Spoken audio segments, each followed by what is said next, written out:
توليدي قابنونا وعدت وليدي لهنا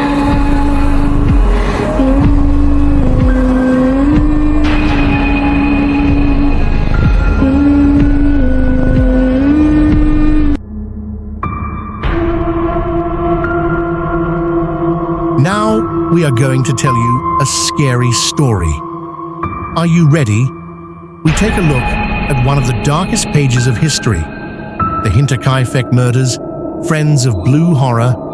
Here we are with the first article of our series in which we will examine and reflect on the strangest events, unsolved murders, horrible atrocities, and enigmatic stories from the dusty pages of history, the Hinterkaifeck Murders. The place in this photo is Hinterkaifeck Farm. The farm is located in Ingolstadt, Germany, 70 kilometers from Munich. A family of 5 people and a servant lived on this farm.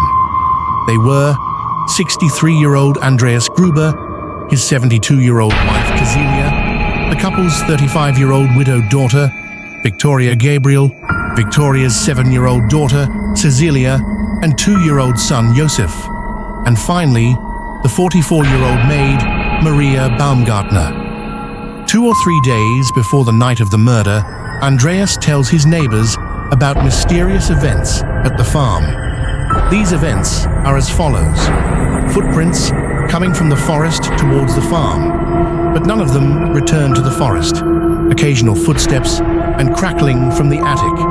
A newspaper found on the farm, and of unknown origin, lost keys. Even scarier, 6 months before the incident, the former maid leaves the farm because it is haunted. Andreas, who hasn't been able to find a housekeeper since then, hires Maria on the morning of the day of the murder. Little does the unlucky Maria know what will happen to her just a few hours later. The maid is also slaughtered in her own room, which we see here.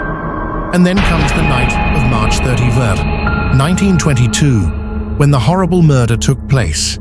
The old couple, their daughter Victoria and Victoria's 7-year-old daughter, are dragged one by one to the barn, where they are murdered.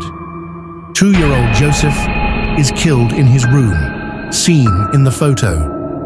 Neighbors who had not seen the family for 4 days finally became suspicious and went to check the farm. It is hard to imagine what they think about what they see. The police are notified and investigations begin. Over a period spanning 65 years, more than 100 suspects were interrogated, to no avail. In 2007, a police academy instructs its students to investigate the murders using modern methods, but again, to no avail. Still, the students identified one person as the main suspect, but did not disclose his name in order to avoid victimizing his surviving relatives. There are still detectives investigating the case today. To list other details about the murders, there are 2 theories: that the murders were committed due to burglary. This theory was dismissed when it was realized that no money or belongings were stolen from the house. Someone angry about the possible incestuous relationship between Victoria and her father, and their daughter Cecilia, unverified, only alleged. There are 2 other facts that make the murders more horrific.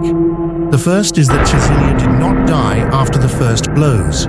The autopsy revealed that the little girl lay injured for a long time next to the decapitated bodies of her grandfather, grandmother, and mother, and continued to pull her hair until she died.